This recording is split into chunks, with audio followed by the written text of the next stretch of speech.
everyone, welcome to Lesson 10's Electronic Assembly. What's in store for you tonight are pieces that are positively dramatic and experimental, marrying cutting-edge technology and a wide range of musical textures which can be ethereal, crass, snarky, and even joyous. Some of these pieces are political, addressing the dangers of fascism and sexism that plague our society.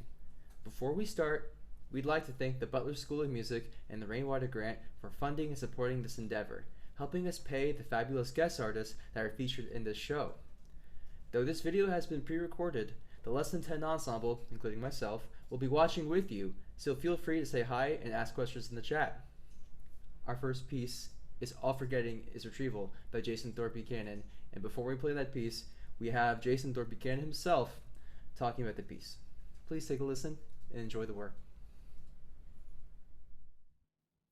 Hi everyone, I'm composer Thorpe Buchanan, and you're here for the YouTube premiere of Less Than 10's rendition of my recent work, All Forgetting is Retrieval, written for ensemble, augmented conductor, and live electronics. This work was commissioned by the Tassetti Ensemble for the 2019 Thailand New Music and Arts Symposium at the Bangkok Art and Culture Center, or BACC, in Bangkok. So generally speaking, the piece explores the formation of human memory, retrieval, and failure. And it draws from a couple of different sources in doing so. So once I had the idea of writing a piece about human memory, I did a lot of reading and Googling and came across this great quote from Richard Chachil's book called Analyzing Memory: The Formation, Retention, and Measurement of Memory. And the quote goes as follows: "There is a common belief that forgetting is strictly due to a retrieval failure. It is curious why this idea of a permanent memory is so appealing. The storage of information is not perfect. Storage, as well as retrieval, is subject to failure.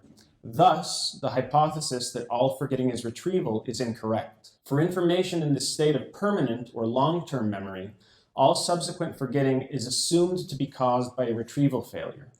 Yet, there is no known biological mechanism to stop the adaptive changes in memory from continuing and thereby possibly destroying the prior learning record. If the learning environment changes, the same adaptive mechanisms that created the memory in the first place will continue to rearrange the structure of memory and potentially destroy the former memory representation." So the title itself, All Forgetting is Retrieval, is really a misconception. And it's intended to play with the way that we as a society misunderstand quite deeply how our memories really work. The second source that I used is from a short educational or ephemeral film titled Human Memory by Harcourt Brace Jovanovic. I used the sonic material from the film directly in the electronics throughout the course of the work, with some fragmentation and processing and reordering of material. So, in fact, the structure of the work is more or less based on the presentation of this material, with some loose sort of what you could call Mickey Mousing. Certain elements of the text, for instance, I draw inspiration from, such as the way in which the man repeats the woman's name, Kathy Montgomery. So this is incorporated into a section that is rhythmically driving and repeating. Ryan, and what's this lady's name? Kathy. And Kathy is right. And what's her last name? I just don't remember her last name. Kathy is what sounds better to me. Didn't I tell you what her last yes, name was? Yes, you just did, but my retention of memory is... Practice it. Say Kathy Montgomery. Kathy Montgomery. Okay. And Kathy Montgomery. Okay. And what about my name? Who am I? So the electronics themselves are driven by a conductor who has been augmented by sensors for gestural tracking. All of his actions, more or less, are scripted in the piece, although there's quite a bit of freedom for interpretation and improvisation on the conductor's part. But generally speaking, everything is carefully planned out. So the sensors govern the behavior of the electronics, which can be divided up into a few different layers. And by layers, I mean different sound elements or different modes of triggering. So every time that the acceleration or speed of his hand reaches a certain threshold, different sound files are triggered. And there are approximately 9 possible sound files for each hand during each event, with approximately 1 event per measure. And they will be triggered randomly within that collection of 9 files that correspond to that measure. So furthermore, each axis, meaning pitch, yaw, and roll, controls a different musical parameter, such as pitch level or amplitude of the sound files. So every time that the sound files are triggered, they're a little bit different. There's some variation. So this allows for a certain level of uncertainty and variability in his improvisation. We don't know exactly which sound will occur with every gesture, but on a much broader level, all those sounds are sort of carefully controlled and prescribed. And the piece also explores this idea of failure. Failure in the retrieval of memories, failure as an artist, failure as a performer. And as a composer, I'm attempting to exploit these sort of inevitable small discrepancies between the intended sound and the result. So we know that something will happen at that moment that he moves his hand, but we don't know exactly what it is. But in this sense also, I think the piece is quite robust in that whatever happens, my hope is that it'll still be sonically interesting for us to listen to. And a little bit about my collaboration with Less Than 10. So James and Nathan approached me, back in maybe October, November, about the possibility of doing a socially distanced version of this work. And at first I thought, okay, this is crazy. The piece relies so heavily on physical action and behavior and the interaction between the conductor and ensemble that it really wouldn't make sense to produce a socially distanced version of this. But I find that actually, firstly, the performers did an amazing job of bringing to life all the details and little elements of the work that are so carefully constructed and prescribed. But also for me, in editing the performances, I was able to sort of build into them a more kind of curated relationship or curated view of what it was that was taking place. So the video has been edited in such a way that it really draws our attention to the structure of the work orchestrationally and different orchestrational devices, patterns, pairings, constellations of sound. And I hope that in watching the video while hearing the performance, the way in which it's been edited will sort of draw your attention to these very kind of special combinations of sound and the way that those elements relate to the physical behavior of the conductor. Thanks for listening, and I hope that you enjoy All Forgetting Is Retrieval, performed by Less Than 10 in Austin, Texas.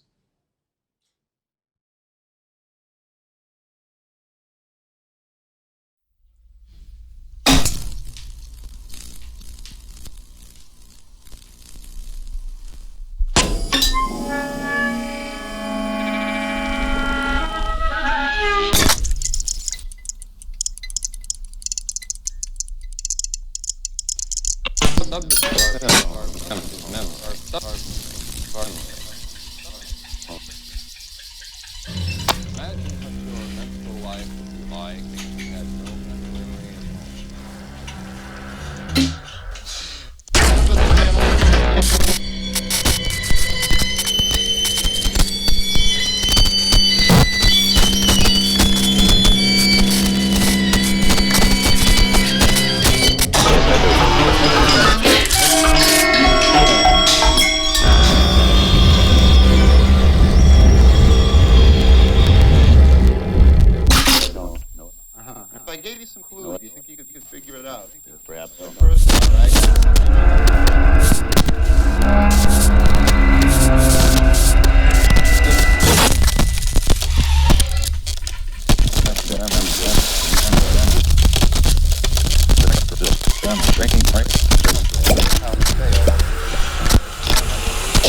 Dr. Christopher Ryan. Now, do you remember this lady's name? Yes, I do. what's her last name?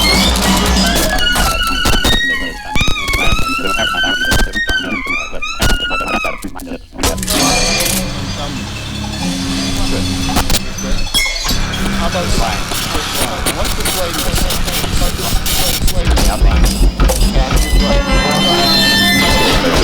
Kathy's right. Can I tell you what her last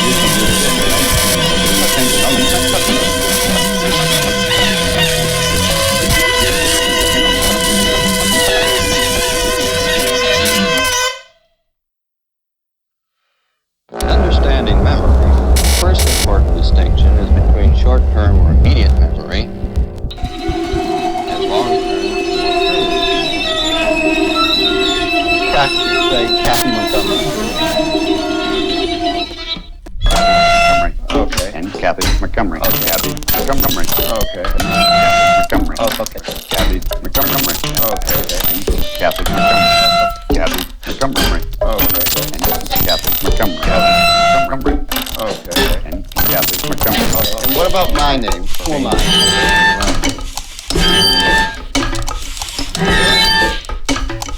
Such uneasy to provide us with a dramatic illustration of the role that memory plays in keeping us in touch with the changing world around us.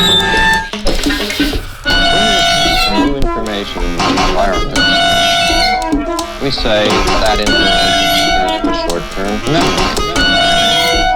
The information is stored for only a very brief period of time, a matter of seconds, unless you do something more to preserve it. So we say our immediate memory is quite limited. At best, most of us keep back only 6 or 7 unrelated items.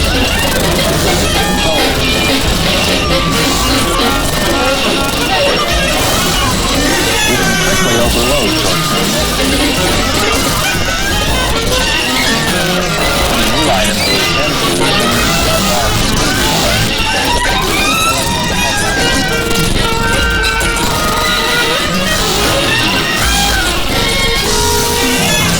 memory are in a very fragile state.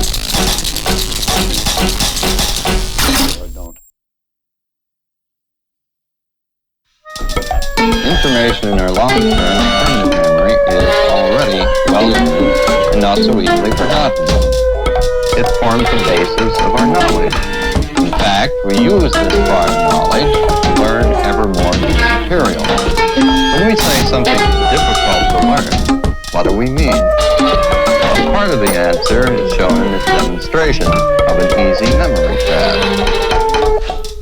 See how easy it is for you to learn this sequence of information. The easy memory task contains 3 series that you already have in your long-term memory. The demonstration is simple with how easy it is to already how easy it is related to it's easy to patterns.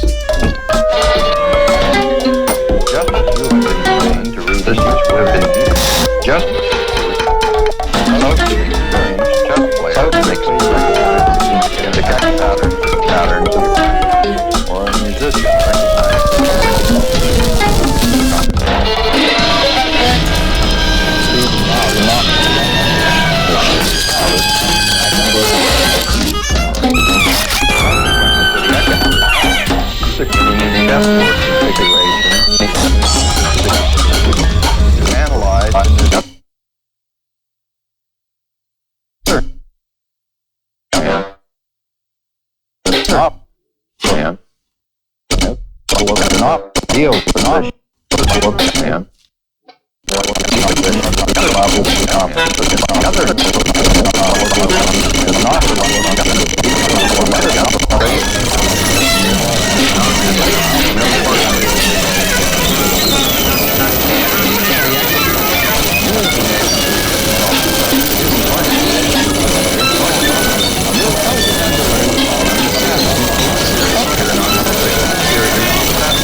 The important idea is that your brain tries to recognize your chunk. Brain is a chunk. Each chunk enters a unit. Because the night thing can be short and the work count each chunk. The count plate is only a limited amount of space for the remainder. Adding in a chunk don't hit counter to some other counter to things that for it. Since it's important, it's law.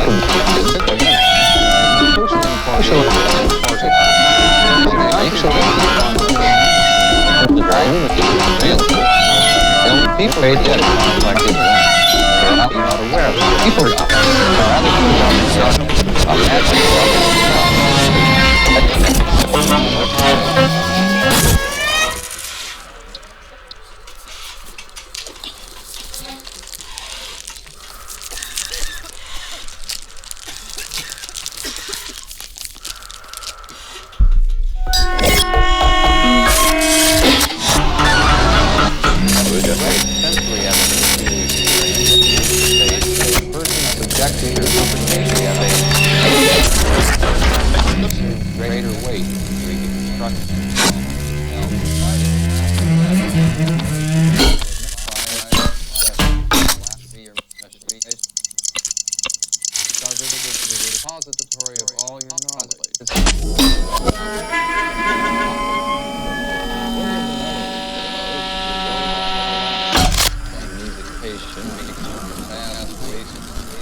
And our whale noises as well. Hey, Brian Ellis, welcome back to Less Than 10. This is maybe your third, fourth appearance on the show, and we love seeing you again. It's one of our most recurring Greater Than 10 family. Why don't you give us a little blurb about Dividing Alabama, the story about it, what to expect to listen to? Yeah.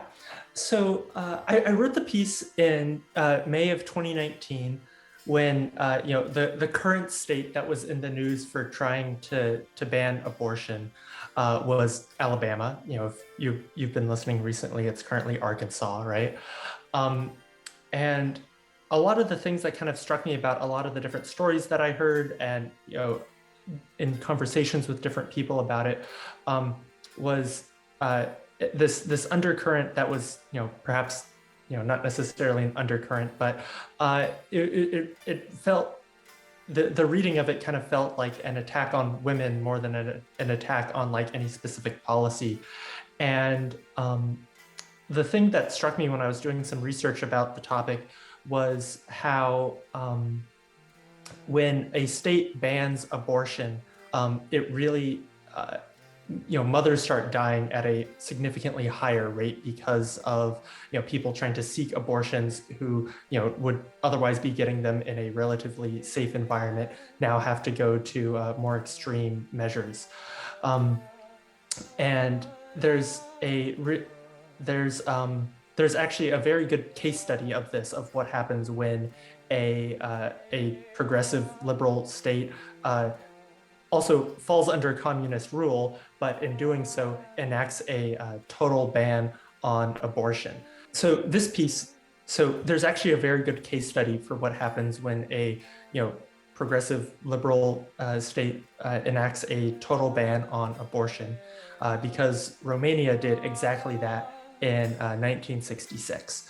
And so this piece tracks the maternal mortality rate of Romania from 1950 to 2015. Yeah, you can hear the ban as Yeah, you can hear the band.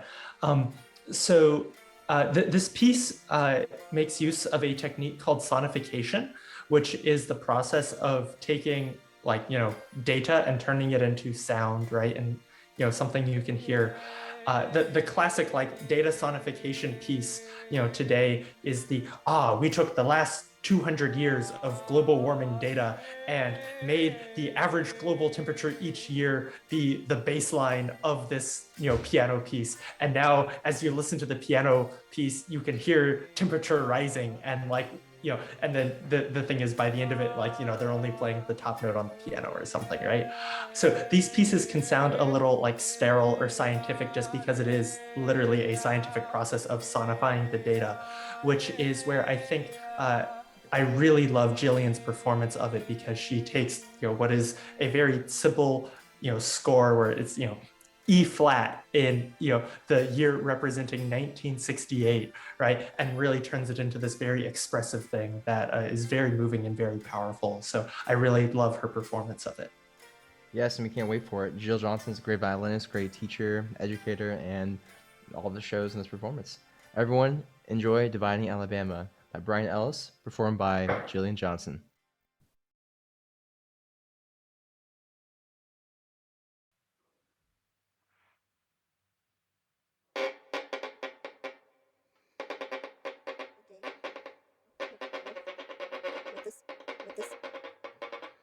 The same parents outfit picture that was her same outfit. That was taken. It's that with this that was her picture of parents. That was the same parents. There's a day the same way outfit picture of the day taken. The way taken the same picture and drove taken some picture of the picture of it's the same picture with the same out some picture of her and now she it's that was her and some of her it's that so that was with this day fits the same with same now that was it's that the day picture.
That was Divining Alabama by Brian Ellis, performed by Jillian Johnson.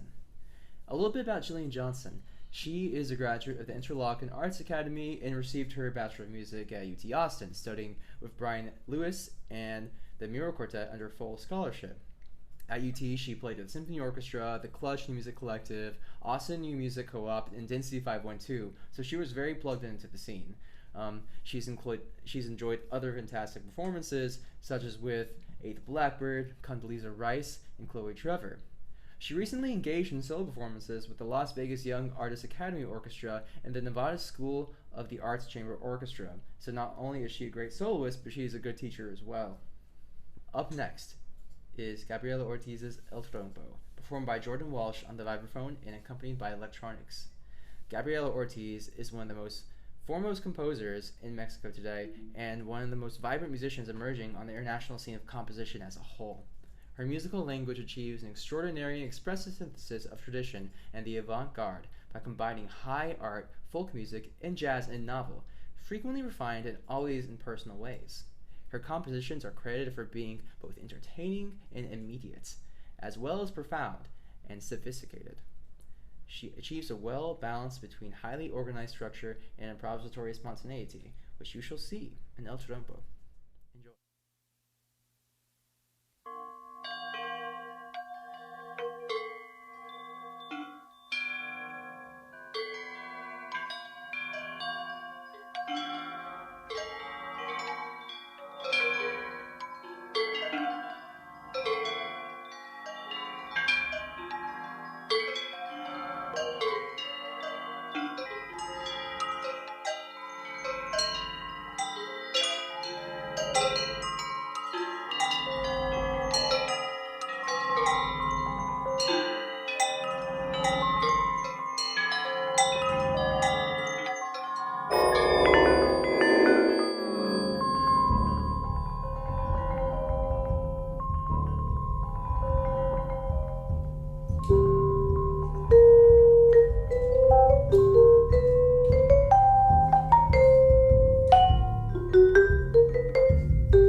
That was El Trompo by Gabriela Ortiz, performed by our very own illustrious Jordan Walsh. Thank you for being here, Jordan. Thank you for having me, as always. Tell us about that process, what it was like playing that piece. Listening to the electronics, it sounds very much in your ballpark of like the sounds and styles you like. Yeah, it was an interesting one because I didn't know this piece until we actually started planning this season for Less Than 10. Our own Kyle Jones sent me a recording of a piece called Rios for chamber ensemble by Gabriela Ortiz. And I was aware of her, but I didn't know her music, and I loved that piece. So I kind of went digging, and I found this older vibraphone and tape piece that she had written in 1994.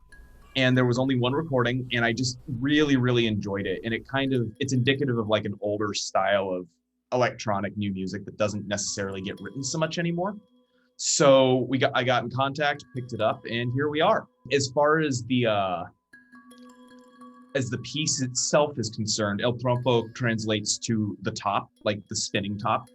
And I think you can kind of hear that in the music, right? It's very just driven. It never really stops. And Ortiz really kind of stressed that the harmony was the top. It just kind of spins and spins and spins, but we never really land, right? It just keeps evolving and keeps tricking us. Like it's kind of a beastly process to go through. And then finally you get that last lick at the end and you land on octave A's and you get some kind of like meaningful resolution.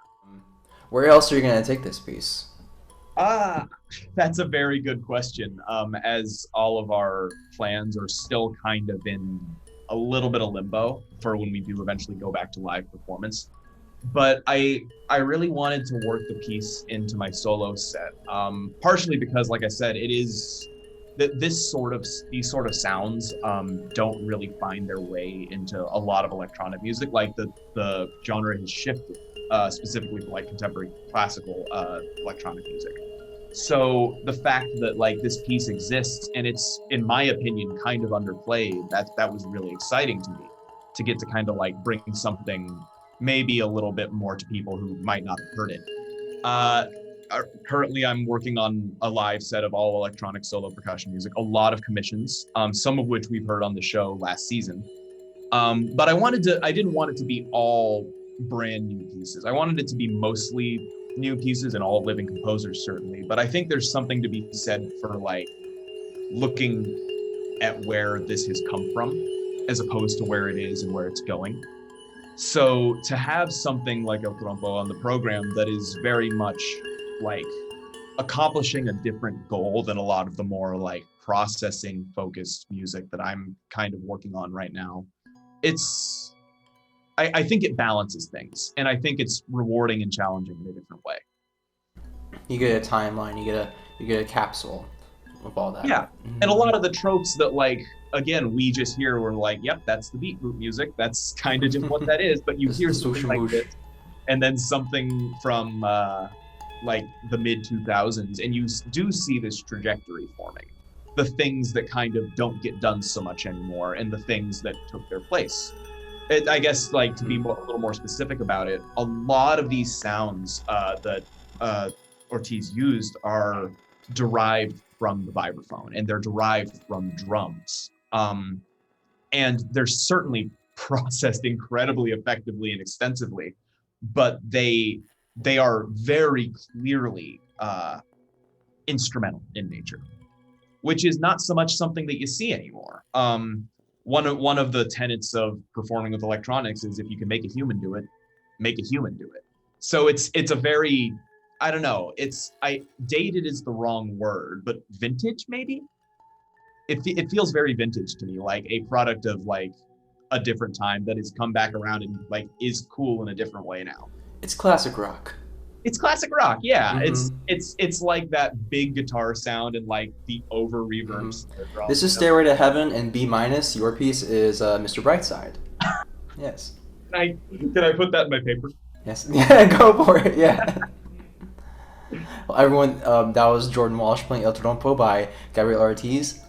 Up next is something incredible that we cannot wait to share with y'all. George Lewis's Anthem, performed by the Less Than 10 Band and joined by greater than 10 family members, Chelsea De Souza and Shannon Van Derza. Before we have this performance, though, we have a video of George Lewis talking about Anthem that we'd really like to share with y'all. But I wondered if you could actually talk about the text a little bit, and where it came from.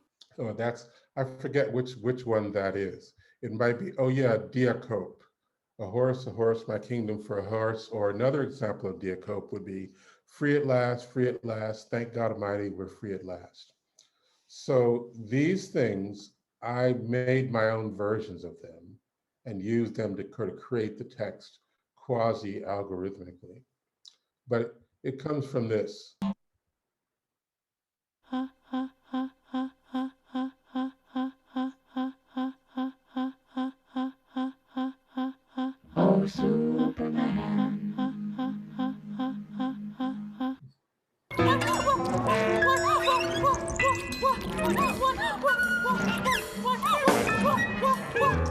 You know, et cetera, et cetera. I'm feeling alone. Sometimes I'm feeling alone. Call another brother. So that gets transmogrified or whatever into this kind of thing.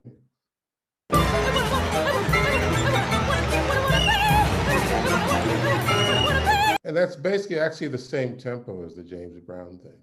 So, you know. Det är en r-i-e beftifto till yuka rinskar baby inskar mu see when it's you rinskar mu rocket the baby. He made this staging of the Ur-Sonata was all about power.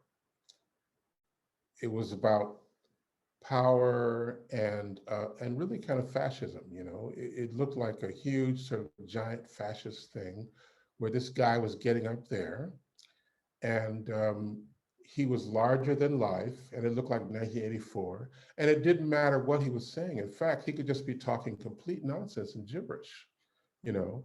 It didn't matter what he was saying. The whole point of it was that he was in power. And so that's what a lot of this piece is about, is like the use of power. So the singer is taking power over the audience. I see, She's taking power. But you see where these sections about, you will admire us, you will love us, you know, it's just clearly sort of, because the idea is that the band wants you to follow it. It wants you to do what it says. It wants power over you, and you have to give it up. You have to worship us. You will admire us, et cetera, et cetera. Mm-hmm. So that's, you know, that's where the power comes in over, you know, what you want to do. Oh, well, I'm very grateful to all of you for taking the time with it and all these ideas, all these new ideas. I'm very excited about what the possibilities for it are. It seems like a new way of thinking about it. So thanks to everyone. Thank you. Thank you so much. Thank you, Professor.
trying to say it, trying to say it.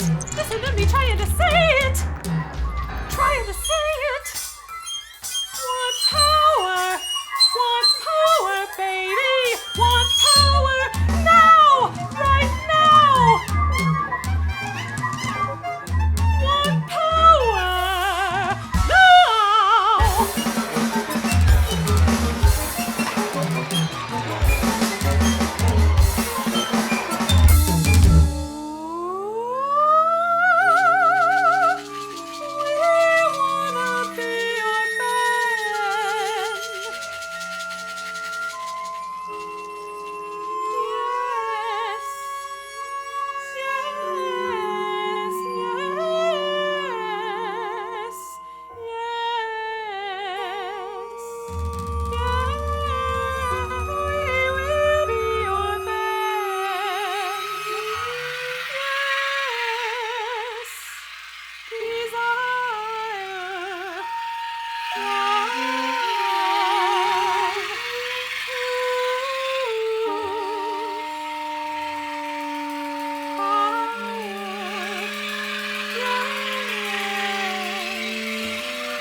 Hi everybody, I'm Paige Stevens. I'm the resident singer for Less Than 10. I hope you enjoyed that piece by George Lewis, Anthem. We're pretty excited about it. It was actually Kyle Jones, our saxophone player, who advocated for that piece to be part of our season.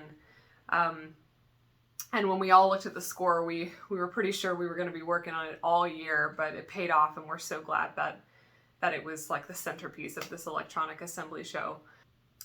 While it was difficult to not be in the same room rehearsing, without, we didn't have a conductor and we didn't have each other's energy to feed off of, recording it separately offered us some interesting solutions. First of all, we all had our own control rooms. So Nathan Noakes, our sound mixer, was able to have a lot of freedom in putting together that mix, and we could record it in chunks. Which I very much appreciated, because this is difficult music, and while I sing a lot of new music, this was definitely the most challenging piece I think I've worked on, and it was a good stretch out of my comfort zone, and so I could really take my time and play around with how I wanted to present each rehearsal letter. Nathan did a great job making everybody sparkle in the mix. It also offered James Tabata, our artistic director and the video editor for this piece, a lot of freedom to hype up the drama and do some creative things that we would not have been able to do if we were doing it live. From my end, having that conversation with George Lewis was so helpful. He talked about a lot of the influences that went into that piece, and I could have, picked up all kinds of threads to put into that performance, but the one that stuck with me was the political angle. So if you noticed, my makeup was red, white, and blue. And that was subtle. That was on purpose, to throw in those American flag colors. And I wanted to be very made up, a la right-wing media, powerful women these days, but kind of add some evil to it, and show what's underneath that very made-up veneer, or what can be, which is a scary lust for power. I also wanted to show the intensity and kind of obsession with power that some politicians can have, and showcase some of the frustration and impatience also. So if you've ever seen a news conference with any politician who gets upset with a journalist, you can see some of that snippiness come out. And I really wanted to highlight that in the way that I sang some of the lines, especially when they repeat. So super thankful to have this piece under my wing now, and I hope we do get to do it again live someday, and it'll be a completely different piece when we do. So hope you enjoyed. Paige, thank you so much for sharing your thoughts and your artistic decisions and Anthem. They were really well informed because we got that opportunity to work with George, and you really did this justice. It was powerful, it was intense, and incredible what you did, and I'm just so proud and excited that we got to do this and that we get to have this with us now. Well, I am very grateful to you and Nathan Noakes for your excellent editing skills and making it as sparkly and dramatic as possible. Whew, Nathan really cleaned that mix. It was so good. Everyone, thank you so much for joining us for Electronic Assembly. And thank you again to the Butler School of Music and the Rainwater Innovation Grant for supporting this concert. We greatly appreciate that you found us worthy of supporting, and thank you so much for all of this. So up next, we have one more concert for our second season. That's on June 18th, 7:30 p.m., a Thursday, once again. And this is Dharma at the Big Sur. Sean Riley is going to bring out his 6-string electric violin, and we're going to have a myriad of guest artists joining us as a sort of mini orchestra to support him. And many thanks to John Adams for letting us handle his piece. Absolutely. Yes, it was sort of an arrangement by downscaling the size of the orchestra, but also adding electronics to reinterpret the landscape. So in the meanwhile, you can follow us on our website, lessthan10music.com. That's with the number 10, lessthan10music.com. And you can also find us on YouTube, Less Than 10 Music. And likewise, if you like what you saw today and you are a regular supporter, feel free to visit our Patreon page, and you can donate as little as $5 a month to help support what we do. That's www.patreon.com/lessthan10music, and of course that's the number 10. Yes, and until then, thank you so much for your continued support. Thank you for tuning in. Y'all have a great night. Take care.